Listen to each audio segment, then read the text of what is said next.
अगर आपके फ़ोन के अंदर जब कॉल आते हैं तो कॉल ऑटोमेटिक कट जाता है, डिस्कनेक्ट हो जाता है बार बार, तो उसको हम कैसे ठीक करेंगे। देखिए, इसके मैंने ठीक करने के 4-5 तरीके के बारे में मैंने बताया है, जिससे कि आपका अगर कोई भी कंपनी का फ़ोन होगा ना, चाहे रियलमी, ओप्पो, वीवो, सैमसंग या इन्फिनिक्स, तो सभी फ़ोन में आप ये प्रॉब्लम को ठीक कर पाएंगे।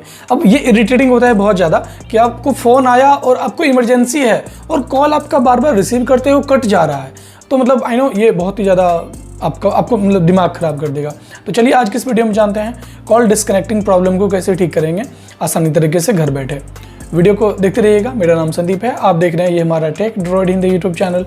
लेकिन वीडियो को लाइक कर दीजिएगा, चैनल को आपने सब्सक्राइब नहीं किया है तो चैनल को सब्सक्राइब कर दीजिएगा और वीडियो को शेयर कर दीजिए, तो और भी लोग जानेंगे और इस बारे में और वो अपने प्रॉब्लम को सॉल्व कर पाएंगे। कमेंट में लिख देना है कॉल कट जाता है ऑटोमेटिक, या तो आप कमेंट में ये लिख सकते हैं ऑटोमेटिक कॉल डिस्कनेक्टिंग प्रॉब्लम। मतलब जैसे आप सर्च करते हो यूट्यूब में चीज़ों को, वही चीज़ आप यहाँ पे कमेंट कर दो। और दूसरा कमेंट अपने मॉडल का भी नाम लिख दीजिएगा, किस मोबाइल में आपके ये प्रॉब्लम हुआ है। देखिए, इसके सॉल्व करने के तो खैर बहुत सारे तरीके हैं, बहुत सारे उपाय हैं, लेकिन सबसे पहले हम उपाय की ओर चलेंगे। अपने फ़ोन के डायलर का आपको डायलर में जाकर आपको इसका क्लियर डाटा कर देना है। जैसे मैंने, देखिए ये मेरा डायलर है, मतलब फ़ोन ऐप, और इस पर क्लिक करके ये कर देना है। मैंने आपको एक नहीं, टोटल 5 स्टेप्स में 5 तरीका मैं बताऊंगा, अलग अलग तरीका उसको ठीक करने का। तो ये पहला तरीका है सिंपल वाला, जो कि कोई भी कर लेता है ये। तो ये क्लियर डाटा मैंने कर दिया। क्लियर डाटा करने के बाद दूसरे स्टेप की ओर चलेंगे और वो है हमारा, जैसे कि ये हम डायलर में आ गए, ये डायलर में हम आ गए और सेटिंग में जाने के बाद डायलर के ही सेटिंग में आपको आना है। यहाँ पर आपको देखना है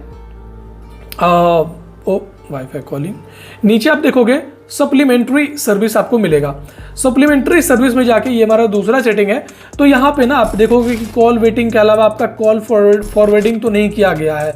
अब ये चीज़ चेक कर लोगे, ये भी स्टेप वाइज में आपका चेक कर लोगे तो बहुत अच्छा रहेगा।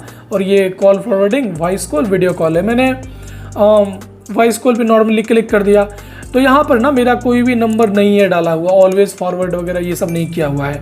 चलिए यहाँ भी आप ठीक से आप चेक कर लेते हो। एक चीज़ मैं जानकारी देना चाहूँगा, यहाँ पे सप्लीमेंट्री था, यहाँ देखिए कोई नंबर नहीं है, मतलब कि ये फॉरवर्ड वगैरह नहीं हो रहा है, मतलब कोई दिक्कत नहीं है इसमें। हम यहाँ से आगे बढ़ते हैं। लेकिन दूसरे कंपनी के फ़ोन में आपको ये सप्लीमेंट्री लिखा हुआ नहीं मिलेगा। जैसे ये मान लेते हैं ये पोको का फ़ोन है, तो यहाँ पे ना सप्लीमेंट्री आपको देखने के लिए नहीं मिलेगा। जैसे देखिए इसमें सप्लीमेंट्री दिख रहा था ना, तो अलग अलग फ़ोन में अलग अलग कंपनियां अलग अलग नाम दे देता है। यहाँ पे देखिए कॉल फॉरवर्डिंग सेटिंग लिखा हुआ है, हम इस पर चेक करेंगे। वॉइस वीडियो इस तरह से, ये MI का मोबाइल था तो इस तरह से चेक होता है। खैर यहाँ पे हम बढ़ते हैं दूसरे सेटिंग की ओर, दूसरा मैंने बताया तीसरे सेटिंग की ओर। तो हमारे ये कनेक्शन में जाने के बाद ना, ये कनेक्शन है और वही दूसरे कंपनी का फ़ोन होगा, तो वहाँ पे नेटवर्क या मोबाइल नेटवर्क के नाम से रहेगा। माफ़ी चाहूँगा, बार बार मुझे अच्छे तरीके से दिखाना पड़ता है। यहाँ देखिए मोबाइल नेटवर्क है, लेकिन वही सैमसंग के मोबाइल में कनेक्शन डाला हुआ था सेटिंग का नाम। तो खैर इससे कोई दिक्कत नहीं है। अब मैं बार बार इस फ़ोन को लेके नहीं बताऊँगा, आप बस वो समझ लो कि सेटिंग सब में होता है, बस इधर उधर होता है थोड़ा बहुत। ओके, सो कनेक्शन में जाने के बाद यहाँ पे सिम है और मोबाइल नेटवर्क है। कुछ कंपनी के फ़ोन में सिम पे क्लिक करना पड़ेगा तो यही सेटिंग दिख जाएगा मोबाइल नेटवर्क वाला, लेकिन ये सैमसंग में ये सेपरेट किया गया है। तो मोबाइल नेटवर्क पे मैंने क्लिक किया। मोबाइल नेटवर्क पे जाने के बाद ये आपका डाटा रोमिंग इस तरह से रहेगा, तो यहाँ पे हम इसे भी डिसेबल कर देंगे।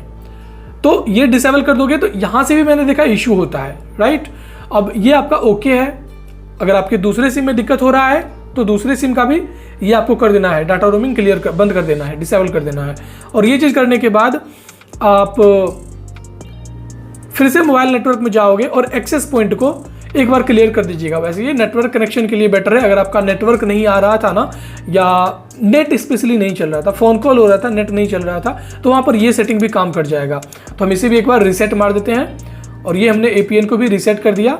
इट्स ओके, फाइन, आगे बढ़ते हैं। और ये हम 4 सेटिंग को अभी तक हमने कर लिया। और यहाँ पे मैं एक सेटिंग और बताना चाहूँगा, जैसे कि सेटिंग में मैं आ गया। सेटिंग में आने के बाद यहाँ पे देखोगे ना, सर्च में आपको सर्च करना है END, एंड आपको लिखना है। और सर्च कर देना है। सर्च कर दोगे ना बहुत सारा सेटिंग मिलेगा, थोड़ा सब्र करके आपको पढ़ना पड़ेगा, अच्छे से देखिएगा। आप कहीं पे भी आप देखोगे ना आंसर एंड एंडिंग कॉल आपको दिख जाएगा। यहाँ भी देखिए सैमसंग का मोबाइल है, यहाँ पे दिख रहा है ये लिखा हुआ साफ साफ। तो इस पर क्लिक करेंगे और यहाँ पे क्लिक करने के बाद ये देखिए इस पे पॉपअप हुआ, हम इस पे जाएंगे। अब यहाँ पे आने के बाद ना आपको यहाँ पे दिख जाएगा press side button to end call. तो ये चीज़ है एंड कॉल साइड वाला, हम इसे भी डिसेबल कर देंगे। ये हमारा 5वां सेटिंग था। मतलब ये 5 सेटिंग हो सकता है आपका पहले वाले में ही ठीक हो जाएगा प्रॉब्लम। अगर पहले वाला में नहीं ठीक हुआ तो दूसरा, नहीं तो तीसरा, नहीं तो चौथा, नहीं तो मैंने आपको 5वां सेटिंग भी बता दिया। तो इससे ज़्यादा अब कुछ हो नहीं सकता है। इसके अलावे भी ना एक मास्टर है कि आप रीसेट कर दो फ़ोन को, उसमें सब कुछ डिलीट हो जाएगा। अदरवाइज सॉफ्टवेयर चढ़ा लो, उसके बाद भी ठीक हो जाएगा। वैसे मैं सॉफ्टवेयर चढ़ाने के बारे में वीडियो वगैरह बनाता हूँ कि फ़ोन में कैसे सॉफ्टवेयर वगैरह चढ़ा सकते हैं। खैर इतना ज़्यादा आपको दिमाग लगाने की ज़रूरत नहीं है, आपका सिंपली इस तरह से काम हो जाएगा। और अब आप देख सकते हैं जिस पे जैसे कि मैं यहाँ पे ना सॉरी मैं दूसरे नंबर पे लगा दिया फ़ोन। मैं यहाँ पे किसी पे ना कॉल लगाता हूँ। तो खैर हम यहाँ पे ना किसी को पर्सनल कॉल लगा रहे थे, हम 198 पे ही कॉल लगा देते हैं। तो अब देखोगे हमारा कॉल ऑटोमेटिक कट जा रहा था। आई होप कि फिर दोबारा कटना शुरू ना हो जाए। जियो का सिम है, ओके। जानकारी के लिए अभी देखिए 7 सेकंड बात हुआ, कॉल नहीं कट रहा है। इसके पहले ना तुरंत कट जा रहा था, बार बार 4 सेकंड होता बात या 5 सेकंड और ऑटोमेटिक कट जा रहा था। बट अब यहाँ पे देखिए इस तरह से फिक्स हो गया। तो इस तरीके से अपने फ़ोन के अंदर ना इस प्रॉब्लम को सॉल्व कर सकते हैं। आई होप कि इस वीडियो से आपको हेल्प मिला होगा। और इसके अलावा आप यूट्यूब पे कोई भी वीडियो देख लो, आपको कोई हेल्प ही नहीं होगा, इसी से आपका सॉल्व हो जाएगा। अगर नहीं हुआ तो मोबाइल में रीसेट मार दो, बस इसके अलावा कुछ नहीं हो सकता है। वीडियो को लाइक कर देना है, चैनल को सब्सक्राइब कर देना है। और आई नो मैं 100% श्योर हूँ कि आपका प्रॉब्लम ठीक हो गया। तो सब्सक्राइब तो बनता है। और खैर कमेंट में आप लिख दीजिएगा जो आप खुद लिख के सर्च कर रहे थे ना, जैसे कि कॉल करने पे कॉल ऑटोमेटिक कट जाता है, चाहे ये या तो दूसरा अपने फ़ोन का नाम, ये कमेंट जरूर लिख दीजिएगा, 2 कमेंट। बाकी या थैंक यू। इससे ज़्यादा मैं क्या ही बताऊँ। मेरा नाम संदीप है, आप देख रहे थे ये हमारा Tech Droid Hindi YouTube channel. मिलते हैं किसी और इंटरेस्टिंग यूजफुल वीडियो के साथ। Thank you, bye.